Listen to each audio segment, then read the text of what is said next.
የአፋብን አህዶች በጎንደር ንፋስ መውጫ ድል እያስመዘገቡ ቀጥለዋል። አፋብን ምስራቅ አማራ ቀጠና ሚኒሊክ እዝ የደጋው መብረቅ ኮር አንሻ ክፍለ ጦር ቃኝ ከጎንደር ጠቅላይ ግዛት እዝ ጋር በጋይንት ንፋስ መውጫ የጠላትን ሰራዊት ምሽግ በመስበር ታላቅ ጀብድን ፈጽመዋል። አሳምነው ክፍለ ጦር ሁለተኛ ሻለቃ ራያ ቆቦ ከበብየ ከተማ በምሽት ጠላት ላይ ጥቃት በመፈጸም ድል አስመዝግበዋል። ሰርገው በመግባት የብልጽግና መከላከያ ሰራዊት ሻምበል አመራሩን ጨምሮ ሁለት ጓድ ጠላት ሙትና ቁስለኛ በማድረግ ታላቅ ጀብድ ፈጽመዋል። ስምንተኛ ቀኑን ባስቆጠረው አውደ ውጊያ ያገዛዙ ጥምር ጦር አከርካሪውን ተመታ። የመይሳው ካሳ ሁለተኛ ኮር አራቱንም ክፍለ ጦሮች ካራማራ ክፍለ ጦር፣ ፊታውራሪ ገበየው ክፍለ ጦር፣ ኦምዴላ ክፍለ ጦር፣ ነብሮ ብርጌድ፣ አድዋ ክፍለ ጦር ከቀጠናው አስተባባሪ ግብረ ኃይል ጋር በመጣመር በአገዛዙ ጥምር ጦር ላይ ከፍተኛ ሽንፈትን ማድረስ ተችሏል። ስምንተኛ ቀኑን ባስቆጠረው አውደ ውጊያ ያገዛዙ ጥምር ጦር አከርካሪውን ተመታ። ጠላት እንደ ጉድ ረገፈ።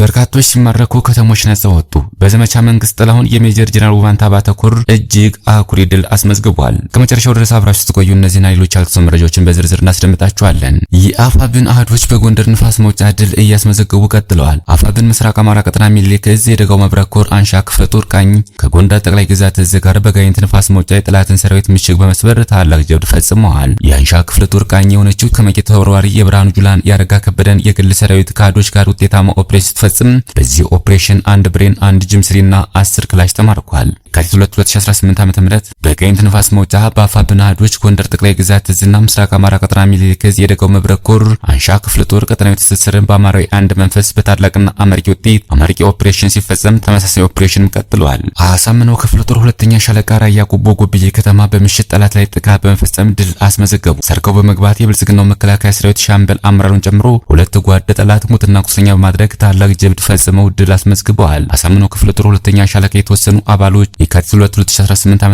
ምሽት 2 ሰዓት ራያ ቆቦ ጎብዬ ከተማ በመግባት ጠላት ካምፕ ካደረገው ጎብዬ ሁለተኛ ደረጃ ትምህርት ቤት ሰርገው በመግባት የብልጽግና መከላከያ ሰራዊት ሻምበል አመራሩን ጨምሮ ሁለት ጓድ ጠላት ሙትና ቁስለኛ በማድረግ ታላቅ ጀብድ ፈጽመው ድል አስመዝግበዋል። ከዚህ ጋር ተያይዞም የፋኖ ምት መቋቋም ያቃተው የፋሽስቱ ብልጽግና አገዛዝ ሰራዊት የፈቀላ ፈሙዙን ወደ ንጹሃን በማዞር እዛው ጎብዬ ከተማ ጦር መሳሪያ ያልታጠቀ ግለሰብ በግፍ ረሽኗል። ንጹሃኖችን በመግደል ያረካው ያገዛዙ ሰራዊት ግመልና በሬዎችን ጭምር በጥይት ደብድቦ ገድሏል። ስምንተኛ ቀኑን ባስቆጠረው አውደ ውጊያ ያገዛዙ ጥምር ጦር አከርካሪውን ተመታ። የመይሳው ካሳ ሁለተኛ ኮር አራቱንም ክፍለ ጦሮች ካራማራ ክፍለ ጦር፣ ፊታውራሪ ገበየው ክፍለ ጦር፣ ኦምዴላ ክፍለ ጦር፣ ነብሮ ብርጌድ፣ አድዋ ክፍለ ጦር ከቀጠናው አስተባባሪ ግብረ ኃይል ጋር በመጣመር በአገዛዙ ጥምር ጦር ላይ ከፍተኛ ሽንፈትን ማድረስ ተችሏል። የአገዛዙ ጥምር ጦር በሁለት አቅጣጫ ከጎንደር በሻወራ በኩልና በቋራ በደለጎ በኩል ያለ የሌላ ኃይሉን ይዞ ወደ ቀጠናው ገብቶ ክፉኛ ሽንፈትን ሲያስተናግድ ሰነባብቶ በትናንትናው ዕለት ከቀኑ 8 ሰዓት ተኩል እስከ 12 ሰዓት ከደለጎ ተነስቶ አባደግሱ የሰፈረውን ከሻወራ በኩል ተነስቶ ገንጋን የሰፈረውን ዘጊ ኃይል በማዘጋጀት ከአጸደ ማርያምና ከጎንደር ተነስቶ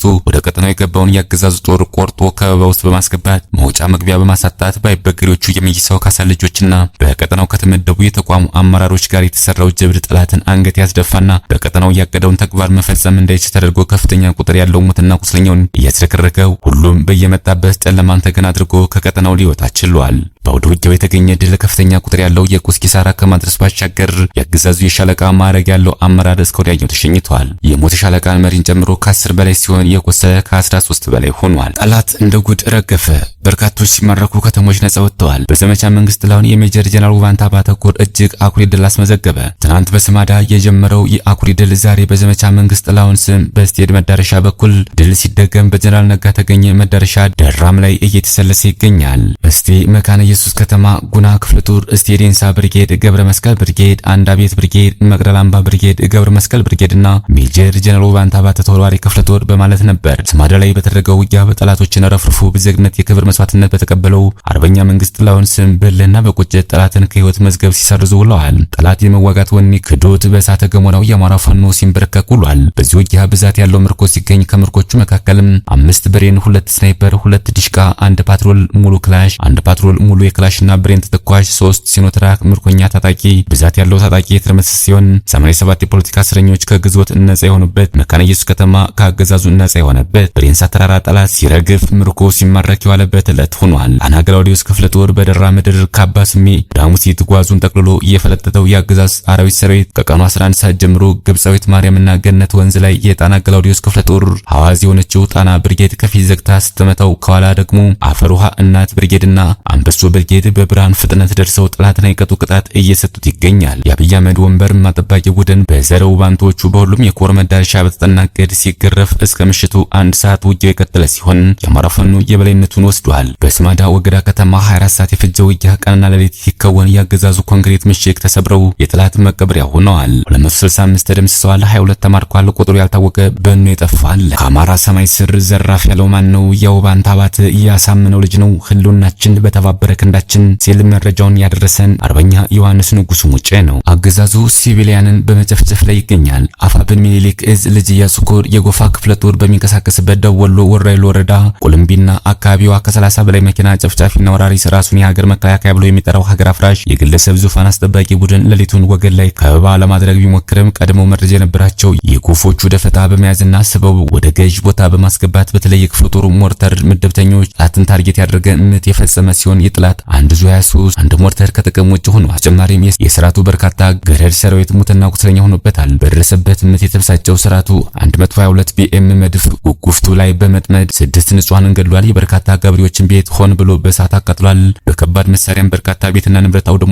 በወደመበት ዙ 23 ተቀያሪ ሌላ ዙ 23 ወደ ቀጠናው እያመጣ ይገኛል። በህዝቡ ላይ ማህበራዊና ኢኮኖሚያዊ መስቀልቀል ሲያደርስ የቆየው የብልጽግና አገዛዝ በከባድ መሳሪያዎች ሲቪሊያንን በመጨፍጨፍ ላይ ይገኛል። በጀነራል አድማሱ አለሙና በጀነራል ዘውዱ ሰጣርጌ የሚመራው 11ኛ እዝና ቀጠናው ላይ ሰማራው ሪፐብሊካን ጋርድ ቢኤም እና መድፍን በመጠቀም ወገድ ወረዳ የፈጸሙ አስከፊ ንጹሃን ጭፍጨፋ በወራይሉ ለመድገም ኃይሉን ይዞ ገብቷል። ከጅምሩም 6 ንጹሃንን ገድሏል። በመሆኑም የአረመኔ አገዛዝ እንደ ህዝብ ያወጀብን የዘር ማጥፋት ጦርነት መመከት ብሎ መቀልበስ አማራጭ የሌለው የትውልዱ ግዴታ በመሆኑ ከመቼውም ጊዜ በላይ መላው ህዝባችን ለህልውናው በጋራ እንዲታገል ጥሪ እናቀርባለን። በተጨማሪም የስልክና የኢንተርኔት ግንኙነት በሰሜን ሸዋ በምስራቅ ጎጃምና በደቡብ ወሎ አዋሳኝ ቦታዎች ሙሉ በሙሉ በመዝጋት አረመኔው አገዛዝ በንጹሃን ላይ ያነጣጠረ ተመሳሳይ ወንጀሎችን በመፈጸም ላይ ስለሆነ መሰል ጥቃቶችን ለመከላከል ህዝቡ አስፈላጊውን ጥንቃቄ እንዲያደርግ እናሳስባለን። አገዛዙ የዓለም አቀፍ የጦርነት ህግ መሰረታዊ የሆነውን ንጹሃን ከጥቃት የመጠበቅ ግዴታን በመተላለፍ የዘር ማጥፋት ወንጀል እየፈጸመ በመሆኑ የአፍሪካ ህብረት፣ የሰብአዊ መብት ተሟጋጅ ተቋማት፣ የተባበሩት መንግስታት እንዲሁም በአማራ ህዝብ ላይ እየተፈጸመ ያለው ዘር ማጥፋት የሚገዳቸውና ጉዳዩ የሚመለከታቸው አካላት ሁሉ ይህንን የጦር ወንጀል በመቃወም የሰብአዊነት ግዴታቸውን እንድትወጡ ጥሪያችንን እናቀርባለን።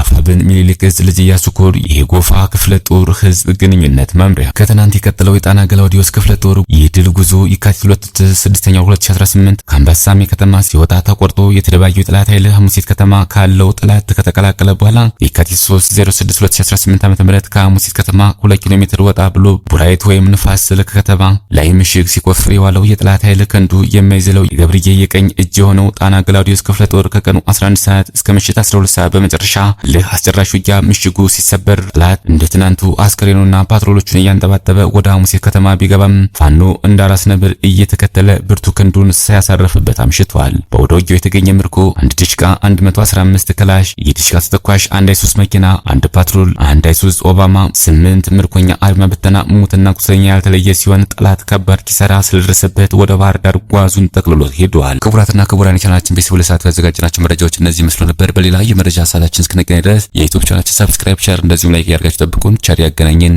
መልካም ቆይታ።